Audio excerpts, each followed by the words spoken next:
ओम नमः शिवाय। श्रावण मास कथा 8वां अध्याय। ईश्वर बोले, हे सनत कुमार, अब मैं समस्त पापों का नाश करने वाले बुद्ध गुरु व्रत का वर्णन करूंगा, जिसे श्रद्धा पूर्वक करके मनुष्य परम सिद्धि प्राप्त करता है।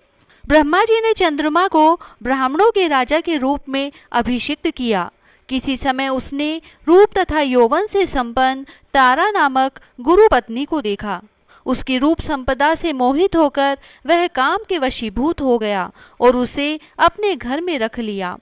इस प्रकार बहुत दिन बीतने पर उसे बुध नामक एक पुत्र हुआ, जो बुद्धिमान, सौंदर्यशाली तथा सभी शुभ लक्षणों से युक्त था।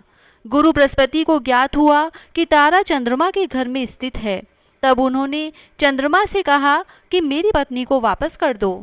अनेक तरह से समझाने पर भी जब चंद्रमा ने तारा को वापस नहीं दिया, तब बृहस्पति ने देवताओं की सभा में जाकर देवराज इंद्र को यह वृत्तांत बतलाया और कहा, हे शक्र, आप देवताओं के राजा हैं, अतः अपनी आज्ञा से आप उसे दिलाएं, अन्यथा उस चंद्रमा के द्वारा किया गया पाप आपको ही निसंदेह लगेगा।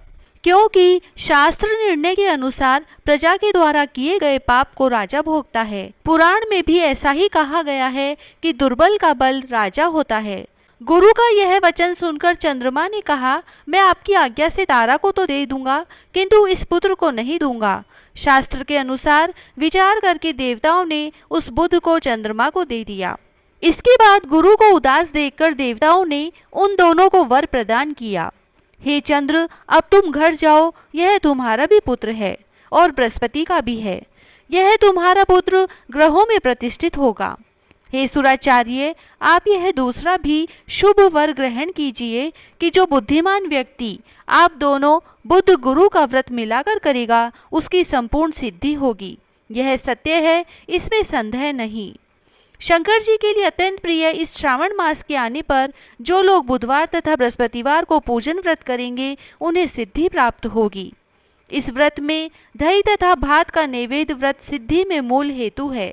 स्थान भेद से आप दोनों की मूर्ति लिखकर पूजन करने से भिन्न भिन्न फल प्राप्त होता है। यदि कोई हिंडोले के ऊपरी स्थान पर आप दोनों की मूर्ति लिखकर पूजन करे, तो वह सर्वगुण संपन्न तथा दीर्घायु पुत्र प्राप्त करेगा।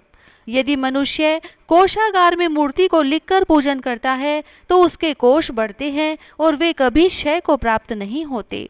इसी प्रकार पाकालय में पूजन करने से पाक वृद्धि और देवालय में पूजन करने से उनकी कृपा प्राप्त होती है।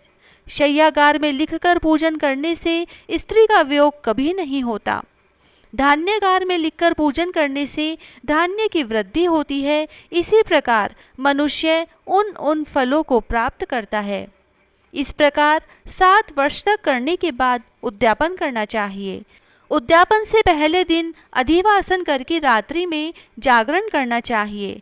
स्वर्ण की प्रतिमा बनाकर विधि पूर्वक 16 उपचारों से पूजन करने के पश्चात तिल, घृत, चारु और अपामार्ग तथा अश्वत्थ से युक्त समिधाओं से होम करना चाहिए।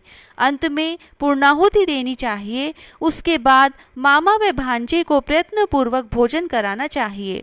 इसके बाद ब्राह्मणों को तथा अन्य लोगों को भी भोजन कराना चाहिए। स्वयं भी भोजन करना चाहिए। इस विधि से 7 वर्ष तक करने पर मनुष्य सभी मनोरथों को प्राप्त कर लेता है। जो इसे विद्या की कामना से करता है, वह वेद व शास्त्र के अर्थों को जानने वाला हो जाता है। बुद्ध बुद्धि प्रदान करते हैं और गुरु बृहस्पति गुरुता प्रदान करते हैं।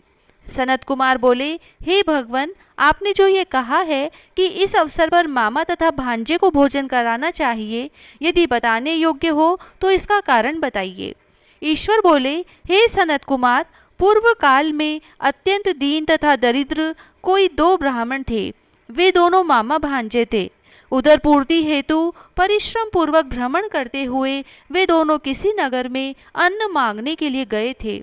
उन्होंने घर घर में श्रावण मास में प्रत्येक वार को उस वार का व्रत होते हुए देखा, किंतु कहीं भी बुद्ध गुरु का व्रत नहीं देखा। तब उन्होंने बहुत देर तक परस्पर विचार किया कि सभी वारों का व्रत तो सर्वत्र दिखाई पड़ रहा है, किंतु बुद्ध गुरु का कहीं नहीं।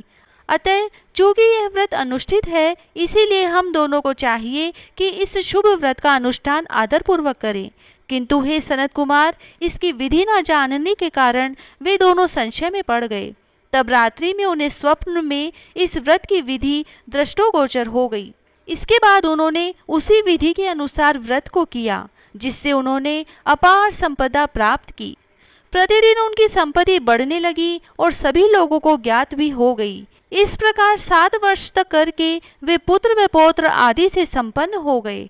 उसके बाद उनके ऊपर प्रसन्न होकर बुद्ध व गुरु प्रकट हुए और उन्होंने उन दोनों को यह वर दिया, आप दोनों ने हम दोनों के निमित्त इस व्रत को प्रवर्तित किया है। अतः आज से कोई भी इस शुभ व्रत को करे, उसे व्रत की समाप्ति पर मामा तथा भांजे को प्रयत्न पूर्वक भोजन कराना चाहिए।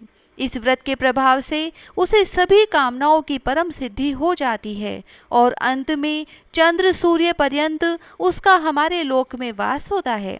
इस प्रकार श्री स्कंद पुराण के अंतर्गत ईश्वर सनत कुमार संवाद में श्रावण मास महात्म्य में बुद्ध गुरु व्रत कथन नामक 8वां अध्याय पूर्ण हुआ। जय श्री राधे।